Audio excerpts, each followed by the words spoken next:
अज्ञानतिमिरान्धस्य ज्ञानाञ्जनशलाकया चक्षुरुन्मीलितं येन तस्मै श्रीगुरवे नमः। तस्मै श्रीगुरवे नमः। जब भागवत के 7 दिवस कथा समापन होता है, समाप्त होता है, तो क्या होता है? धुंधुकारी को लेने के लिए विष्णु भगवान के पार्षद आते हैं विमान के सहित, और धुंधुकारी दिव्य स्वरूप उसका वो भगवान को प्रणाम कर रहे हैं, भागवत भगवान को प्रणाम कर रहे हैं, सुखदेव जी महाराज जी को प्रणाम कर रहे हैं, सबका जय जयकार कर रहे हैं। और इतने में सब ग्रामवासियों प्रश्न करे, क्या प्रश्न किए? प्रश्न कर रहे हैं कि धुंधुकारी तो अकेले भागवत का श्रवण नहीं किए थे, हम सभी जन मिलकर भागवत भगवान का श्रवण किए, लेकिन हमारे साथ ऐसा क्यों और धुंधुकारी के साथ ऐसा क्यों? धुंधुकारी को लेने के लिए आप आए, लेकिन हमारे लिए कुछ नहीं, हमने भी तो भागवत भगवान का श्रवण किए। तो ये जैसे प्रश्न किए हैं ग्रामवासियों, तो यहाँ पर विष्णु भगवान के जो पार्षद हैं वो क्या बोल रहे हैं? वो बोल रहे हैं श्रवणस्य विभेदेन फल भेदत्र संस्थिता। कहते हैं श्रवण में भेद होने के कारण, श्रवणस्य विभेदेन फल भेदोत्र संस्थिता शरणं तु कृतं सर्वे न तथा मननं कृतं। यहाँ पर क्या कह रहे हैं कि श्रवण तो सभी ने किया है, लेकिन धुंधुकारी जैसे श्रवण मनन चिंतन ऐसा किसी ने नहीं किया है।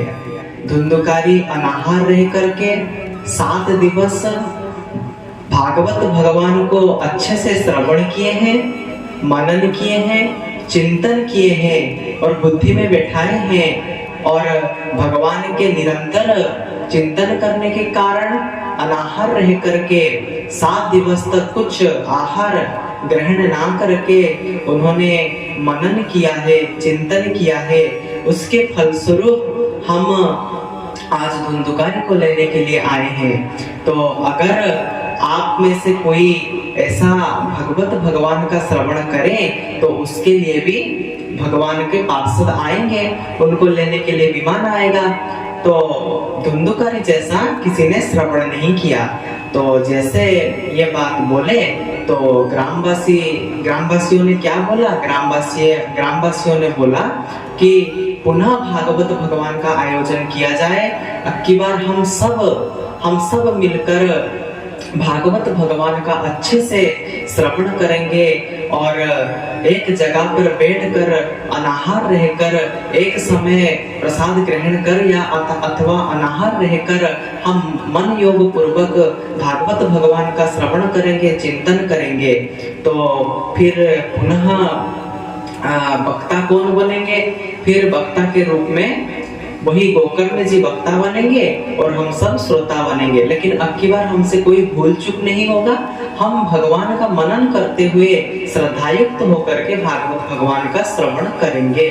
तो ग्रामवासियों का ये आग्रह देखकर गोकर्ण जी बोले तो ठीक है, मेरे को कोई ये नहीं है, क्योंकि भागवत भगवान अगर गोविंद का प्राप्त करवा रहे हैं और गोविंद के प्राप्ति के लिए अगर आपके मन में इतना उत्कंठा है तो कोई बात नहीं, पुनः भागवत भगवान का आयोजन किया जाएगा। लेकिन जब पुनः भागवत भगवान का आयोजन किया जाएगा तो पुनः शोभा यात्रा भी होगा, पुनः भागवत भगवान का सम्मान किया जाएगा। तो ग्रामवासी बोले ठीक है, हम करेंगे। तो सब मिलकर पुनः शोभा यात्रा करते हैं, भागवत भगवान को पुनः शीश पर धारण करके परिक्रमा लगा के गादी का पूजन करके और गादी में विराजमान करवाते हैं और उसका परिक्रमा लगाते हैं, गादी पूजन करते हैं, भागवत भगवान का पूजन करते हैं और वक्ता के रूप में गोकर्ण जी को विराजित करवाते हैं। तो गोकर्ण जी विराजमान हो गए हैं। अब पुनः भागवत प्रारंभ होने जा रहा है। तो क्या हुआ, श्रोतागण बैठ गए, पुनः भागवत का प्रारंभ हुआ।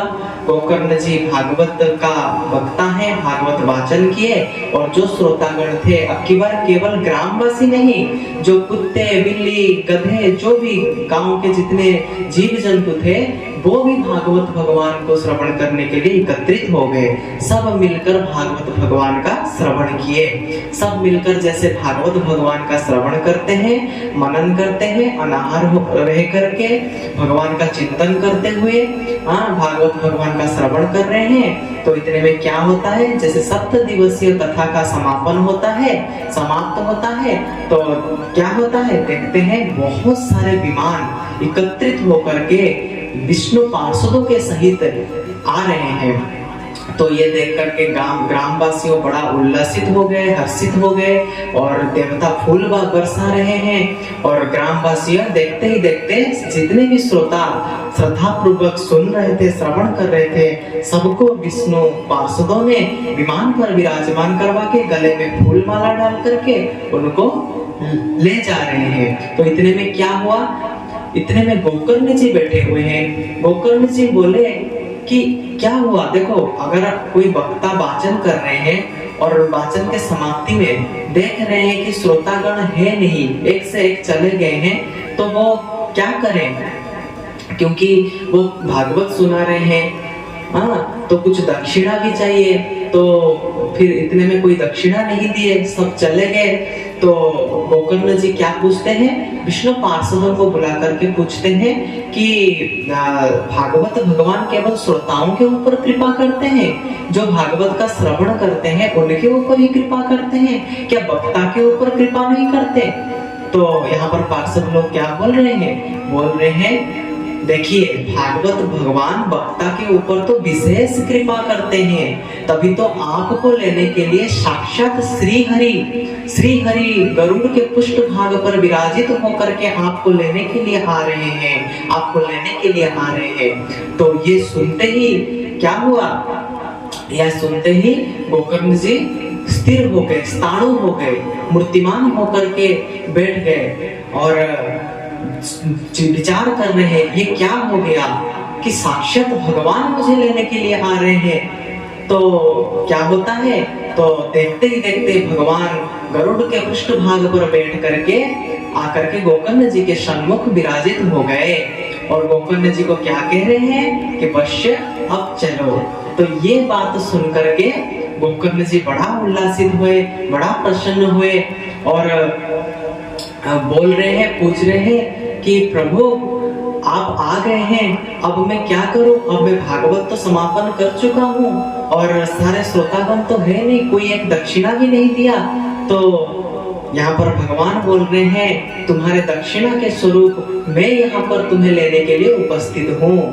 तो भागवत भगवान तो साक्षात भगवान से मिला देते हैं। ये माइक दक्षिणा से क्या होता है, ये तो कुछ क्षण के लिए होता है, लेकिन ऐसा भागवत हुए जो भागवत भगवान हमें श्री हरि से मिला दे, भगवान से मिला दे।